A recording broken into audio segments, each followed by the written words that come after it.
Bonjour à tous, donc voilà, première vidéo sur le chapitre 2 de mon cours, les ions et les molécules ioniques, donc un cours qui vient tout de suite à la suite de notre cours sur les éléments chimiques dans l'univers.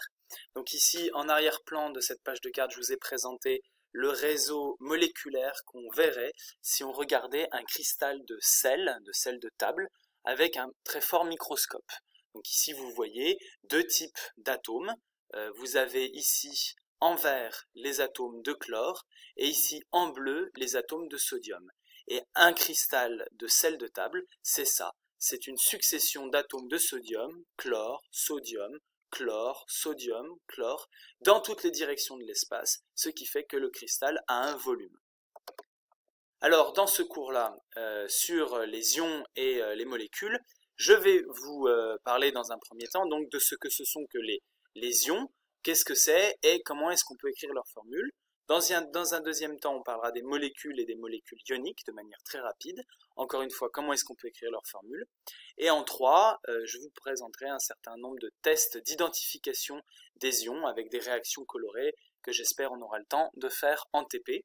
Pour ça, je reviendrai sur ce que c'est qu'une transformation chimique. Et puis après, je vous donnerai les résultats des tests caractéristiques. Ce ne sera pas très visuel, mais j'attendrai qu'on le voit en TP.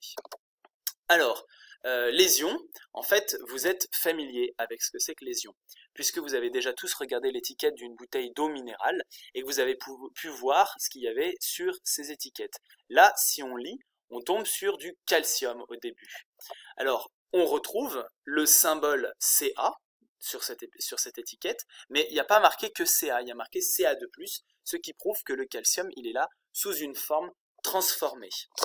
Et puis aussi, il y a calcium, sodium, magnésium, potassium, et là, à droite, on voit des ions qui sont sous une forme, des minéraux qui sont sous une forme plus compliquée. Par exemple, on a les ions sulfate de formule SO4 de-. Donc ça vous prouve qu'il va y avoir des ions qui vont être simples, on va dire des ions monoatomiques, et puis il y a des ions qu'on va appeler des ions polyatomiques ou des ions moléculaires. Alors, pourquoi est-ce que les ions se forment? Les ions se forment parce que les éléments chimiques dont je vous ai parlé dans le dernier cours ne sont pas stables. Pour être plus stables, les éléments vont avoir tendance à perdre ou à gagner des électrons en les échangeant avec d'autres éléments. C'est en fait une forme de troc, comme si ce qu'on s'échangeait c'était des électrons. Quand ils font ça, les éléments chimiques deviennent ce qu'on appelle des ions. Et un ion, forcément, c'est un atome qui a gagné ou perdu des électrons, donc un ion qui fait apparaître une charge positive ou une charge négative excédentaire. Donc pour mieux comprendre ça, je vais vous donner en exemple le schéma de formation de l'ion sodium. Donc ce que vous avez ici, c'est la représentation classique de l'atome de sodium. Donc l'atome de sodium, son nom c'est le sodium, son symbole c'est Na, et puis la charge de son noyau, si on comptait toutes les boules rouges ici qui sont les protons, la charge du noyau c'est 11+. En face de ce noyau-là, vous avez le nuage électronique avec 11 électrons, donc la charge du nuage électronique c'est 11-. Ces charges négatives et ces charges positives étant en même quantité, la charge totale de l'atome, elle est neutre, elle est nulle, c'est donc bien un élément chimique sous sa forme originelle. Mais ici, l'électron que je vous ai entouré en rouge va avoir tendance à partir, il va être échangé avec un autre élément. Et on va alors avoir formation d'un ion. Ici donc, vous avez toujours l'ion sodium. Le symbole, cette fois-ci, ça va être Na+, je reviendrai dessus pourquoi.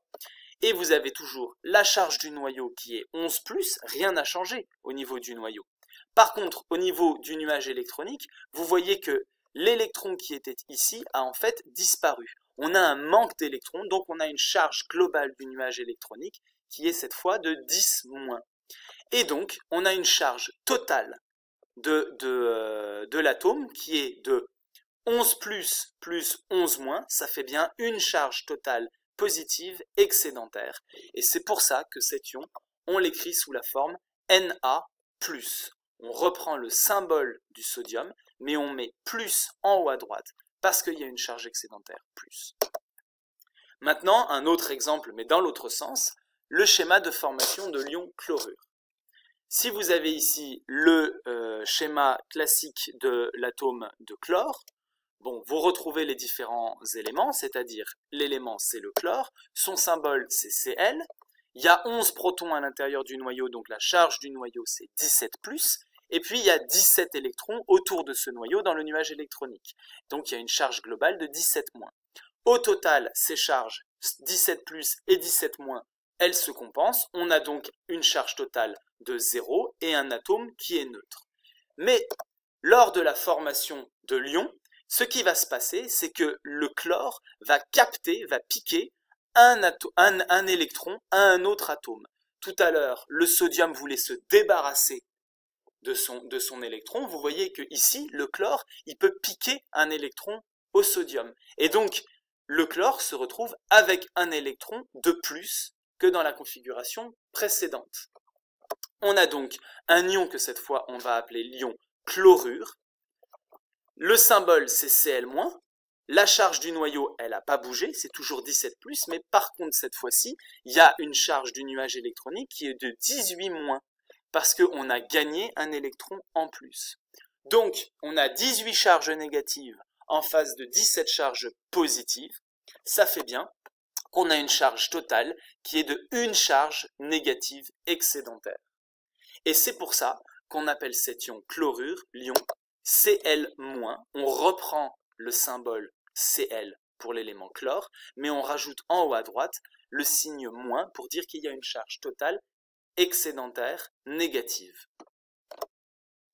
Alors, un ion, donc en conclusion, c'est un atome qui a perdu ou gagné un ou plusieurs électrons. Ça peut être plus compliqué que ça. Ça peut être plusieurs électrons qui sont perdus d'un seul coup ou plusieurs électrons qui sont gagnés d'un seul coup. On va toujours écrire l'ion avec le même symbole que l'élément de base, mais on écrit la charge électrique de l'ion en haut à droite du symbole. Par exemple, si on prend l'ion cuivre 2, son symbole, ça va être Cu, c'est un atome de cuivre qui a perdu 2 électrons. S'il a perdu 2 électrons, ça fait 2 charges négatives qui sont parties, ça fait que sa charge, elle va être 2+. On a 2 charges positives excédentaires. Et c'est pour ça qu'on va écrire l'ion Cu, symbole du cuivre, avec 2+ en haut. Si on prend F-, l'ion fluorure, c'est un atome de fluor, donc on reprend le symbole F, mais cette fois-ci, il a gagné un électron. Donc ça fait une charge négative excédentaire. On a donc une charge -1. Donc je vais écrire F, atome de fluor, avec un moins en haut à droite. Donc vous ferez bien attention, quand on a perdu des électrons, on va être chargé plus, et quand on a gagné des électrons, on va être chargé moins. C'est le seul petit piège de ce cours-là. Alors, grand 2, molécules et molécules ioniques. Un atome, ça vous le savez déjà, c'est un grain de matière constitué d'un noyau et d'un nuage électronique. Donc la représentation que vous avez ici qui est classique.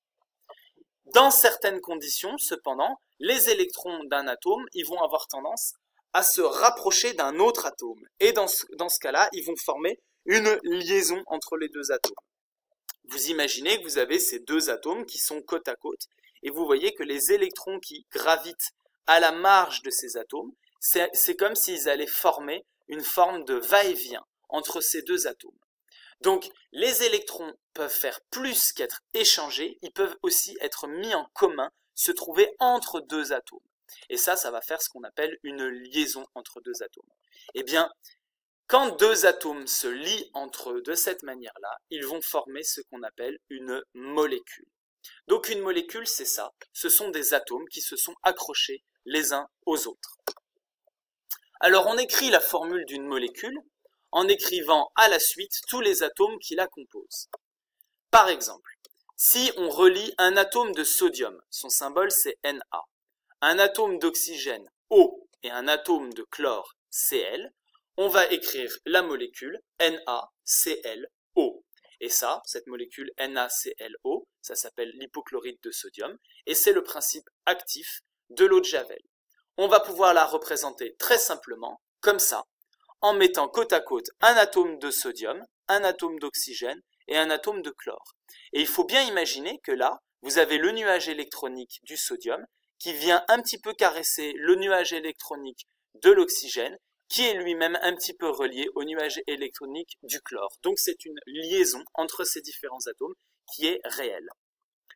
Toute la matière présente sur Terre, elle est organisée sous forme de molécules, sous forme de paquets d'atomes. Alors vous connaissez déjà les molécules de dioxygène, O2, et de diazote, N2, qui composent l'air que nous respirons.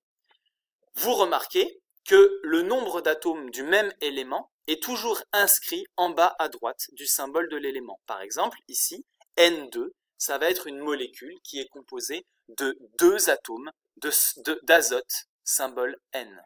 Dans le dioxygène, c'est une molécule qui est composée de 2 atomes d'oxygène reliés entre eux. Ainsi, dans la molécule d'eau, qu'on écrit H2O, il y a bien 2 atomes de l'élément hydrogène et 1 atome de l'élément oxygène.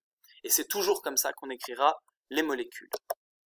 Certaines molécules, elles vont être neutres, c'est-à-dire que globalement, leur charge électrique va être nulle. Mais d'autres molécules ne vont pas être neutres. Et ces molécules-là, elles vont être chargées électriquement et on les appelle des molécules ioniques. Tout à l'heure, on avait des éléments qu'on appelait des ions.